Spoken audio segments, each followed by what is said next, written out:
Hope this is working. Today I'm going to show you guys how to make bucket bread with 3 ingredients and I don't know how many tools. I guess we'll count them. Anyway, I'll get started. First, you need to be able to do it best. Just kidding. You need a bucket. You can go to the hardware store, um, any place like that. Look on the bottom of the bucket. Let's see if I can get it to focus. Anyway, that little thing right there tells you that's a number 2, and if it's food grade or not. Um, I don't know. If you don't have something that's food grade, you can use a big bowl, or you can put it in a glass bowl. Me, I don't mind using these. Anyway, this is just a small little bucket with a handle. I just put all my stuff in here for making bread. You can see, I just use all-purpose flour, just the cheapest stuff I can get from like the local grocery store. So you're gonna need flour. You're gonna need some salt. This is Morton's "When it rains, it pours." I don't know if anybody remembers that or not, but that was kind of their motto when they advertised salt. And you're going to need one of these. Active dry yeast. Red Star doesn't matter. This was just what was at the store when I went. It's nice because it is in a bottle, and I keep it in the refrigerator once I open it. Yeast is funny looking stuff. Anyway, so I guess there's 4 ingredients. There's water. So out of those 4 ingredients, this is what I use.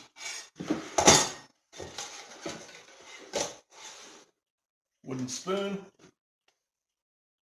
little cloth.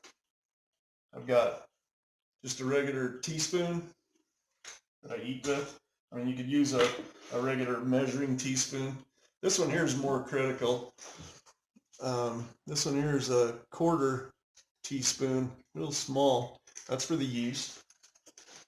So we got these 3 spoons, and I've got a 1 cup measuring cup.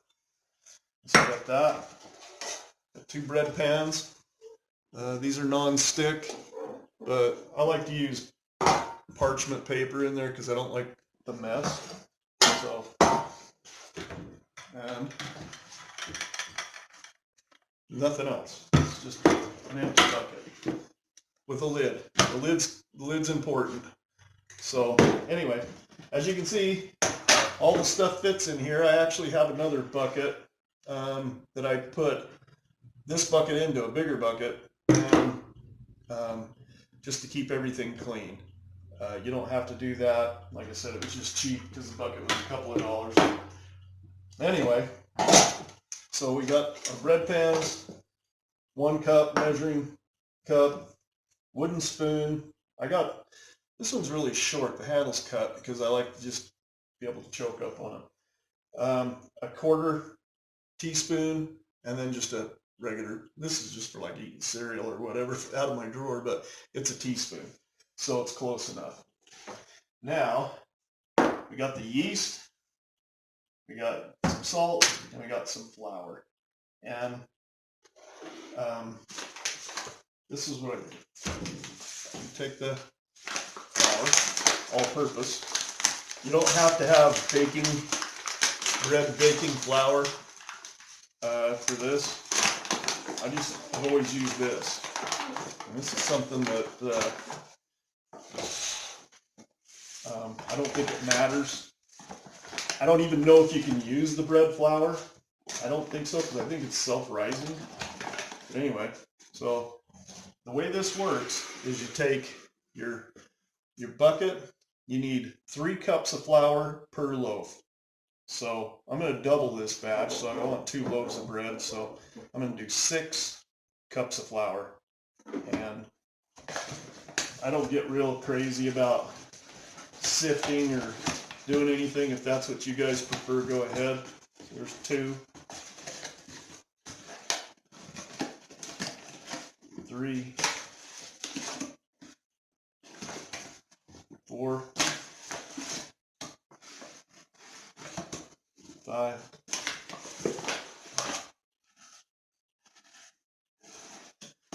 6.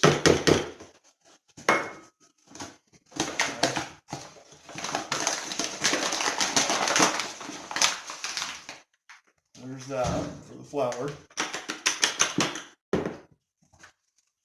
Okay, and this is what I do. I put all the dry ingredients in first and then give it a good mix before I add any water, just because I can incorporate the yeast and the salt.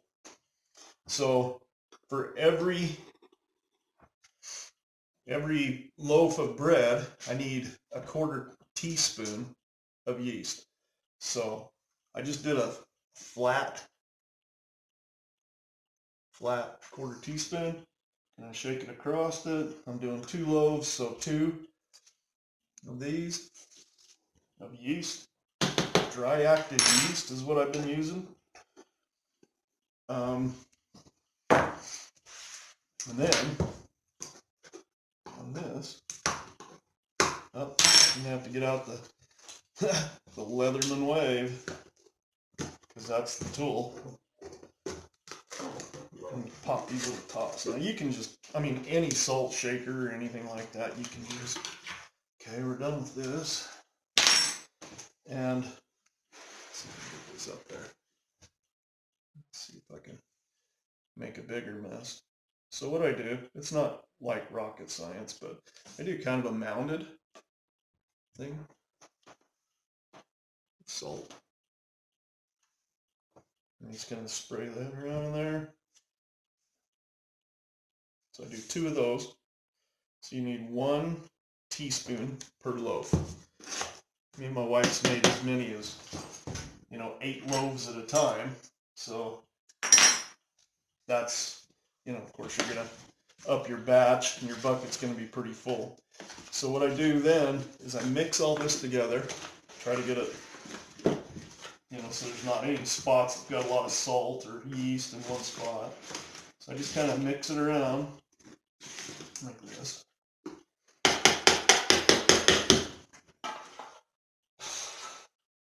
that in there. And then I take my 1 cup measuring cup. Now the recipe is you use 1.5 of these per loaf. Where I'm doing 2 loaves, I need 3. So you just do 1.5 twice, and that's 3 of these. Now, if you want it, you can do it with cold water, but it takes a lot longer to rise and get ready to do it. So if you want to kickstart it, I just use a hot water out of the tap. So I'll turn that on, get it going, make sure it's good and hot.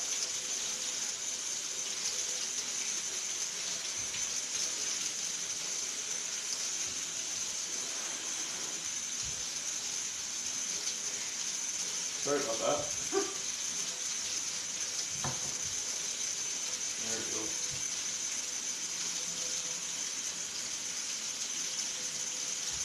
And that's good and hot. So what I need is 3 of these, 3 cups of water for 2 loaves of bread, and 2 teaspoons of salt, and 1/2 teaspoon of yeast is what it'd be for 2 loaves. So, and I do these, I get them as full as I can. Try not to still make a big mess. 2.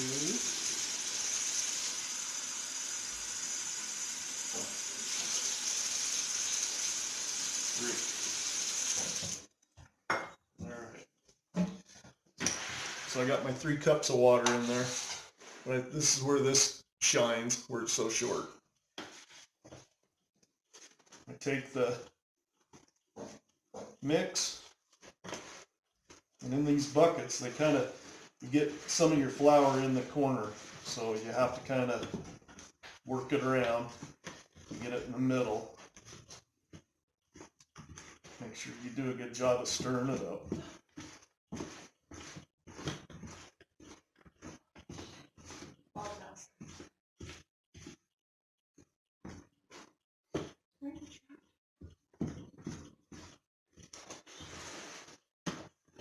If I can show you this or not. Okay. See, but you get up here in this corner, you get a lot of flour that's not incorporated in, so you have to make sure you get down in them on the side of the bucket. A bowl would probably be a little easier. It's just anybody can get one of these, and the lid is nice because I'll show you in a second what you got to do with this. Anyway, get it kind of mixed up in there.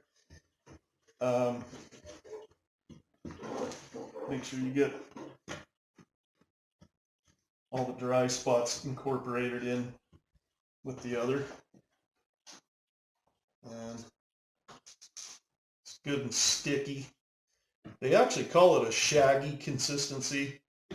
You don't have to over mix it because you're going to have to kind of go in. This bread doesn't need to be kneaded other than, you know, maybe forming it into a loaf is about it. So anyway, you get it to this shaggy consistency.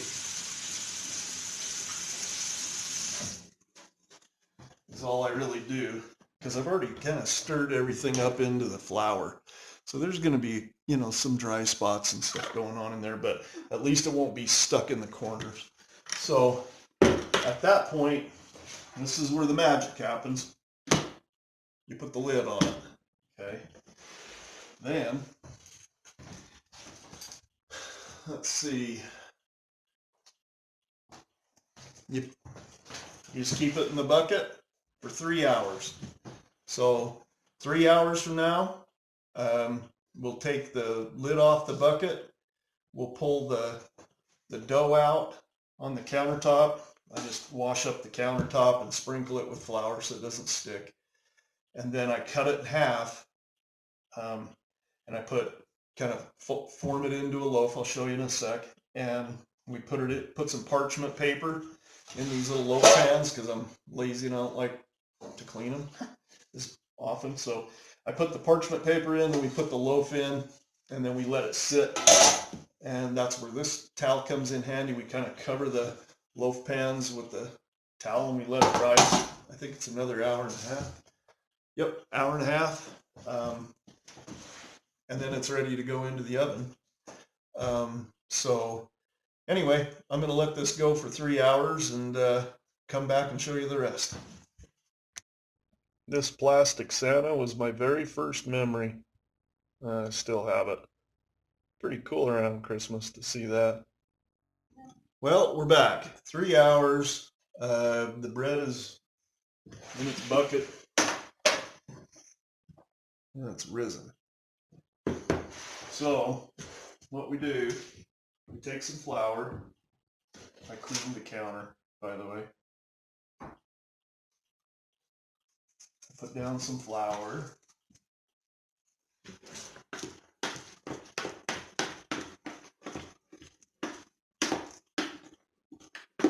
And we take the dough off the sides of the bucket, if you can see this.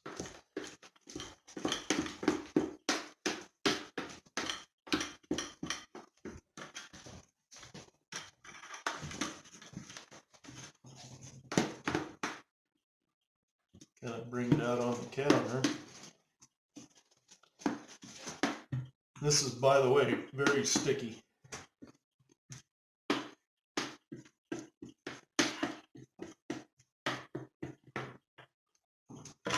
All right. That's shaggy. I put a thin coat of flour on the top just so I can move it around. because it'll stick to the counter.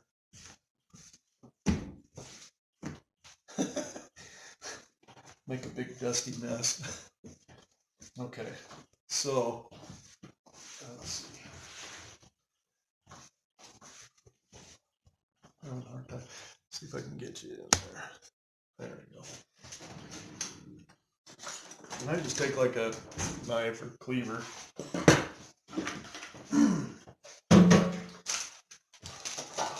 And then I take some parchment paper in one pan. I take the dough pretty much and get it in the middle because you want about half and half. So I just cut it. Get a little bit of flour on it so it's not sticking to anything. Kind of break whatever air bubbles I can see. Then I kind of tuck it under and make a little loaf.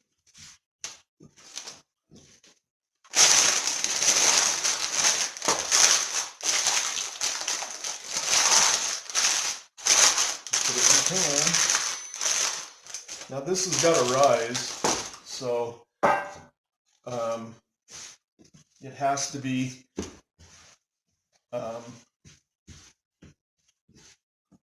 we cover it up with a towel.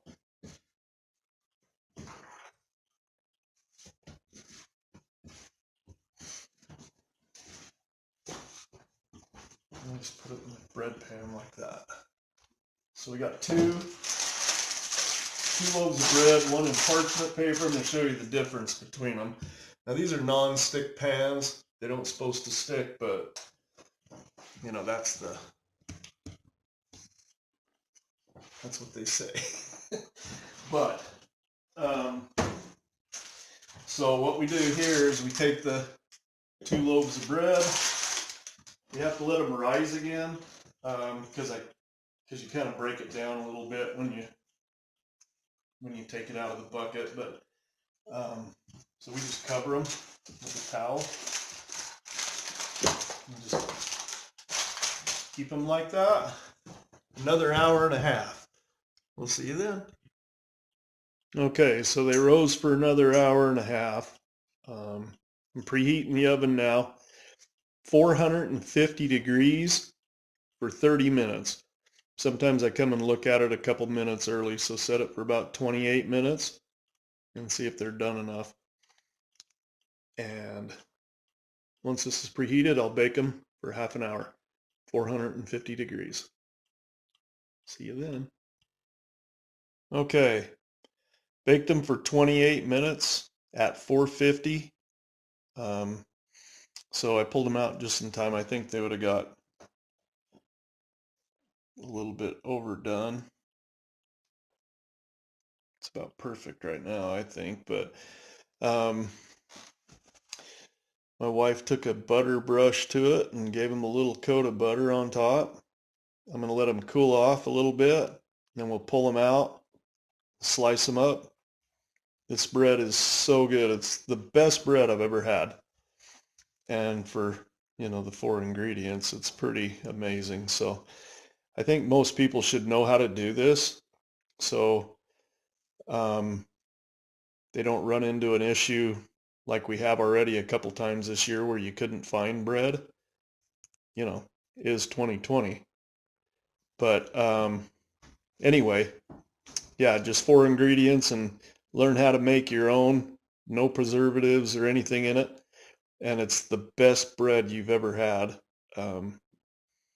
Anyway, I'll be back in a little bit. We'll slice it up.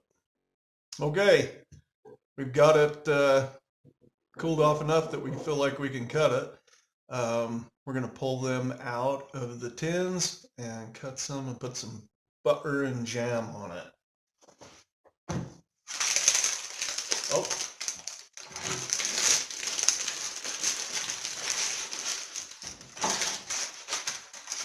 Wow. Amazing loaf of bread right there.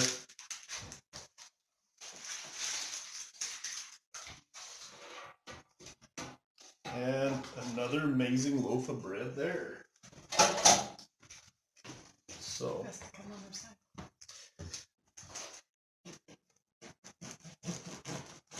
still really warm, but seems like it's slicing. All right.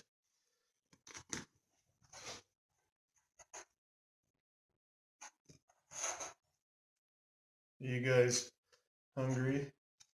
You guys like bread and jam?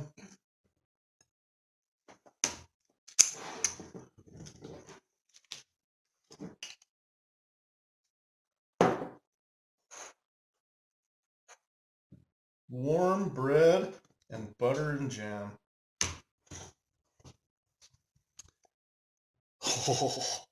Oh my gosh. Try it. So good. You smell it? I didn't get the smell-o-vision camera, but that is amazing. So amazing. I'm gonna hold the recipe up so you can, I don't know if you can screenshot it or what, but I'm gonna try to put it in there like that for a minute.